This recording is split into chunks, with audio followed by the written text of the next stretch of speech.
Welcome to Fear and Greed, the week ahead. This is where we take a look at the big events, reports and releases coming up this week that give insight into the economy and a look back at what happened last week too. I'm Sean Aylmer, and every Monday I'm joined for the week ahead by economist Stephen Koukoulas. You'll find him at thekouk.com, thekouk.com.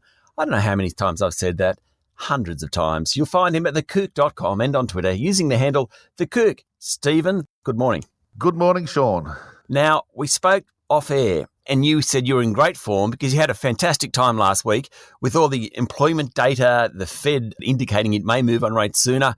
Quite a week last week. Oh, look, it's one of those ones where it's actually nice to be an economist when you're writing about and talking about really good economic news because, you know, for many years, not just the COVID recession and the recovery from it, but even before then, you know, we know we were stuck in a moderate growth, disinflationary environment. Unemployment really wasn't getting as low as we would like. Wages were stagnating and, you know, it was a bit of a glum experience for an economist. But just in this last few months, it's sort of capped off by last week's labour force number, that 115,000 increase in employment, a 5.1% unemployment rate. That really rounded out what's been fabulous news on the economy. And, you know, I was actually really, really happy to be writing about the economy because it was good news. It was really good news. Did anyone think that would end up with an unemployment rate of 5.1% at this point in the economic cycle? No one that I'm aware of. There might be one or two people out there, but I don't know who they are. Certainly it wasn't the Treasury, the Reserve Bank, or me, or the bulk of the consensus in the financial markets that I do see from time to time. Nobody thought we'd be down towards 5% in the middle of 2021. And given the way that the job vacancies and job advertisements are going in those series, the demand for labour is still very, very strong. So while month on month there'll be the quirky volatility in the numbers and, you know, we could well get a minus 20,000 next month just after such a strong result. But the trend is clearly for an improvement. The demand for labour, as I was mentioning, is very strong and we're on track to break below 5% unemployment rate pretty soon. And by year end, we could even be 4.75%, 4.5%, something like that. And that's great news. And it actually means that wage pressures are starting to build as well.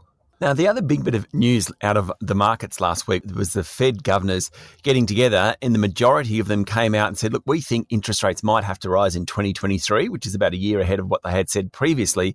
That really hit markets. Certainly on the day Wall Street fell, that recovered a bit. The Aussie dollar tumbled because the greenback picked up. Really, I think not that often do you have commentary out of a central bank that hits markets so hard. Because it was not really expected, and it was an about face, I suppose, from the governors. That I think it was 9 out of 11 of them when they put their dot forecast, I think they're called, into the mix.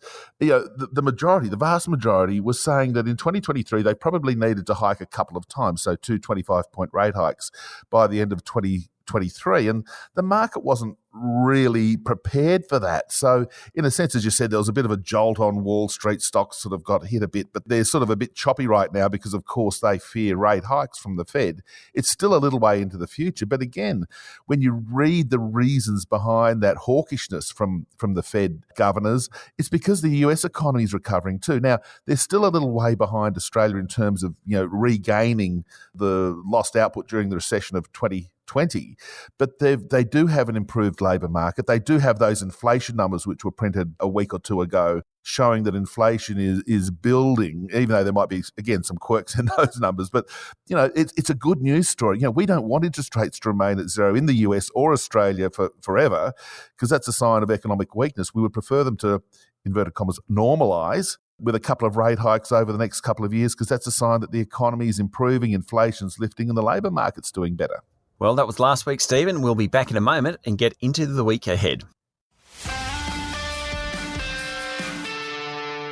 So, Stephen Koukoulas, what have we got coming up this week? Yeah, it's mid-tier data, I suppose we could call it. One of the things that will be really interesting is the retail sales numbers for the month of May. You know, consumer demand's been one of the drivers of our impressive recovery. It's a very labour-intensive part of the economy, retailing. So we'll be looking for another, you know, moderate increase in retail spending, about 0.5% for the month, which would be a nice result building on the last few months of increase. international trade data.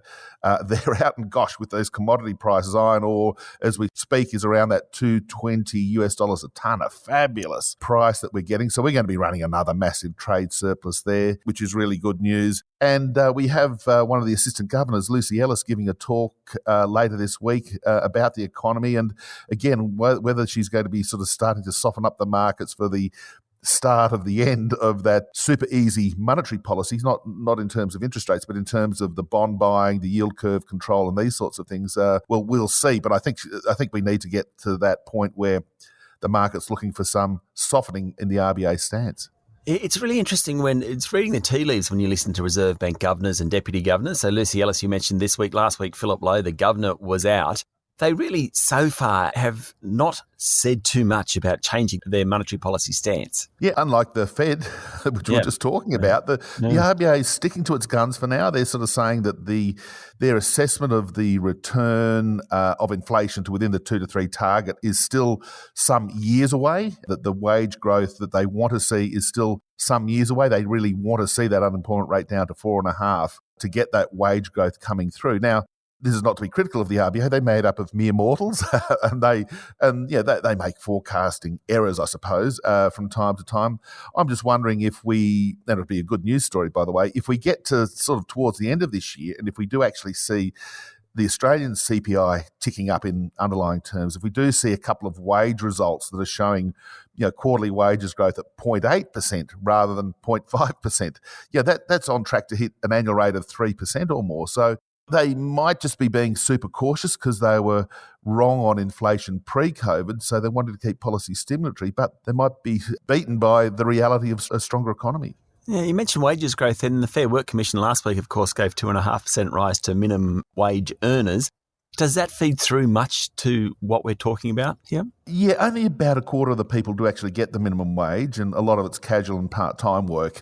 But it does feed through into other people who pay just above the minimum as well. That I've noticed a lot of firms, Woolworths in particular, have announced that they're going to pass it on to all workers, I think they noted. So it does perhaps permeate a bit more than just the minimum wage earners. That said, it probably only adds, in terms of the labour price index, about 0.4, 0.5 in annual terms. Other things are way more important in driving wages growth, and that is the level of unemployment and the strength of the economy. But nonetheless, minimum wages going up is a nice little step to sort of say that perhaps this wage weakness that we've been so used to in recent years is coming to an end. Stephen, have a great week. Thanks, Sean. You too. That was economist Stephen Koukoulas, better known as The Kouk. You can find him at thekouk.com and follow him on Twitter using the handle The Kouk.